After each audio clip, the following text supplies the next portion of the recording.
Président de l'Assemblée générale, Mesdames, Messieurs les chefs d'État et de gouvernement, Monsieur le secrétaire général, Madame la secrétaire générale adjointe, Mesdames, Messieurs, distingués invités. Avant tout propos, je voudrais saisir cette tribune pour saluer à nouveau la mémoire de mon compatriote, Amadou Makhtar Mbow, qui vient de nous quitter. Ancien directeur général de l'UNESCO de 1974 à 1987, il fut un homme d'État émérite et un fervent acteur panafricain de la lutte pour les indépendances. Je félicite M. Philomène Yang pour son élection à la présidence de cette Assemblée générale des Nations unies, ainsi que son prédécesseur pour sa contribution à la mise en œuvre de notre agenda commun.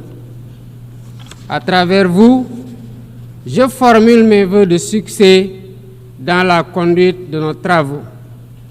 Je salue également l'engagement constant du secrétaire général Antonio Guterres, dont les efforts pour promouvoir la paix, la dignité humaine et le multilatéralisme sont plus que jamais nécessaires.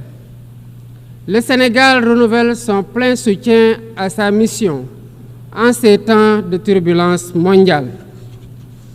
En prenant la parole aujourd'hui, je suis habité d'une conviction profonde: l'unité dans la diversité est la clé pour garantir le développement durable et la dignité humaine pour tous, partout dans le monde.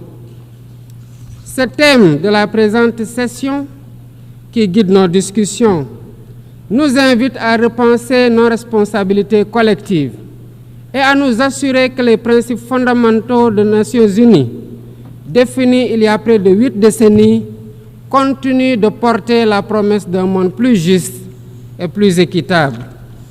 Mesdames, Messieurs, nous vivons dans un monde troublé, où les principes de la Charte des Nations unies, qui prônent l'égalité, la justice et le respect des droits humains, sont chaque jour mis en mal. Les conflits s'étendent, les inégalités se creusent et les crises climatiques aggravent la vulnérabilité de millions de personnes à travers le monde.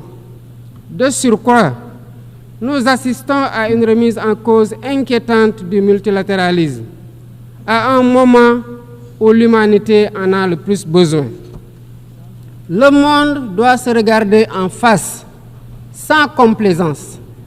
Les valeurs que nous avons juré de défendre sont piétinées dans plusieurs régions du globe.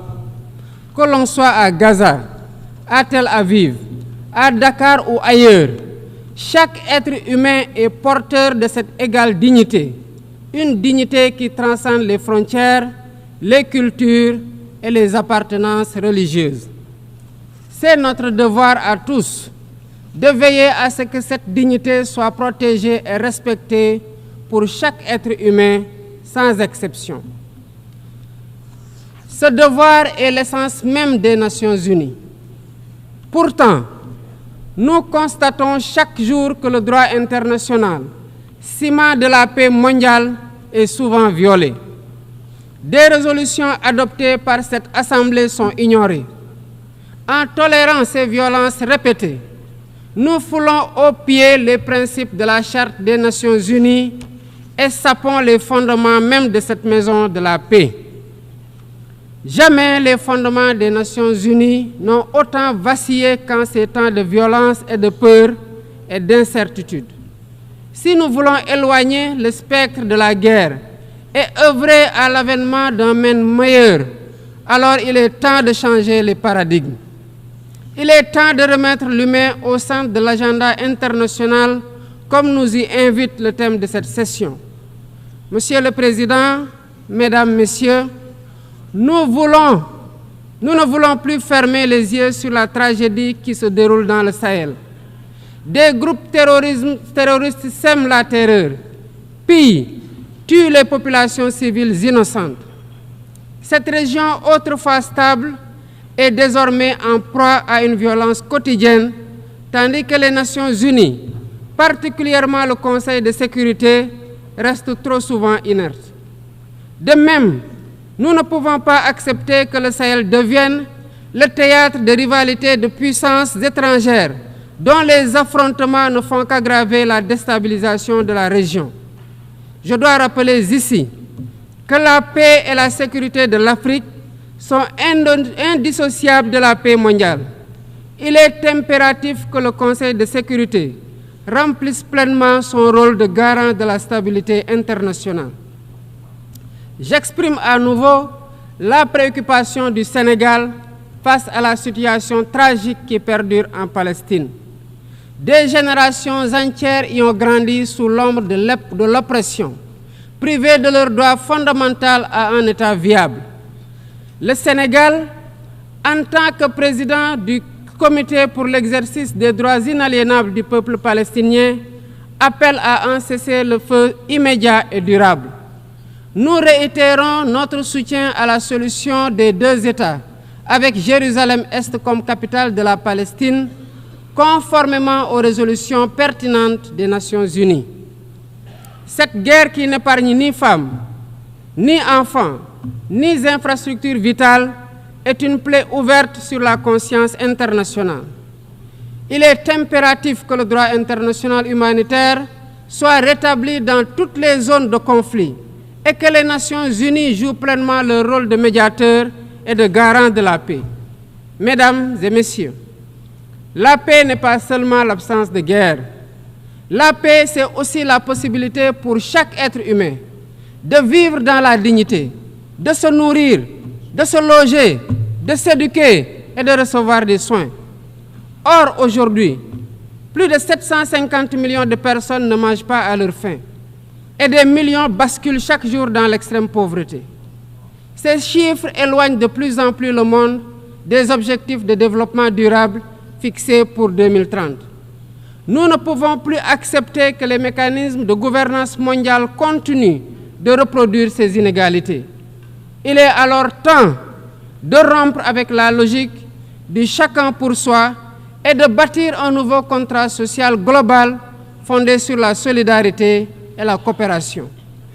Ce contrat doit inclure des réformes majeures pour s'attaquer aux défis politiques, économiques, environnementaux de notre époque.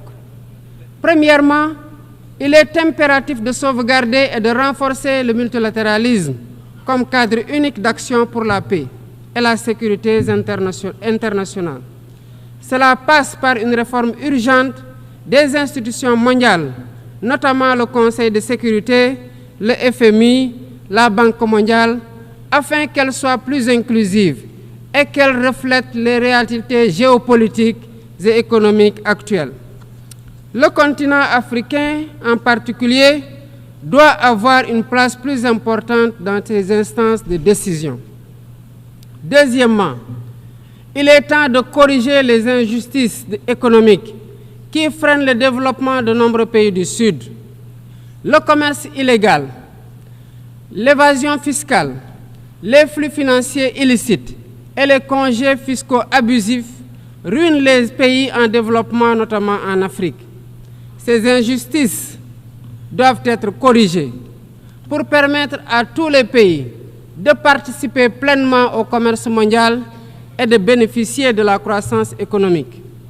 Troisièmement, il est essentiel de garantir avec détermination et d'agir avec détermination contre le réchauffement climatique en respectant le principe de responsabilité commune mais différenciée. Les pays industrialisés responsables historiques des émissions massives de gaz à effet de serre doivent intensifier leurs efforts pour financer une transition énergétique juste et équitable qui ne pénalise pas les pays en développement. Nous devons impérativement protéger notre planète sans sacrifier les droits des nations les plus vulnérables à poursuivre leur développement. Quatrièmement, il est nécessaire de rompre avec toute tentative d'imposer des normes civilisationnelles unilatérales. Depuis son indépendance, le Sénégal a toujours défendu l'égale dignité des cultures et des civilisations.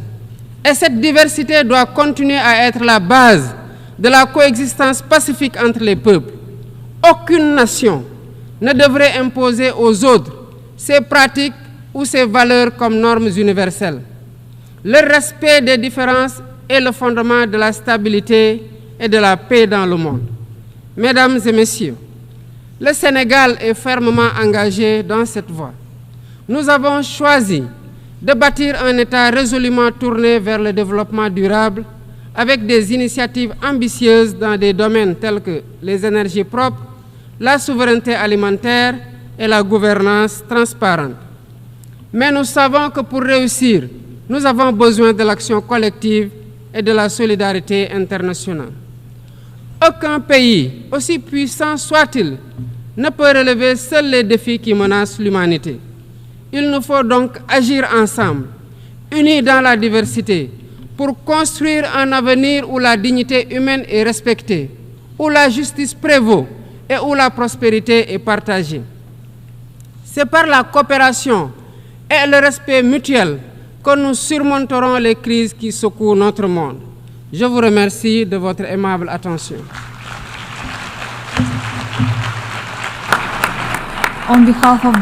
Au nom de l'Assemblée, je remercie le président de la République du Sénégal,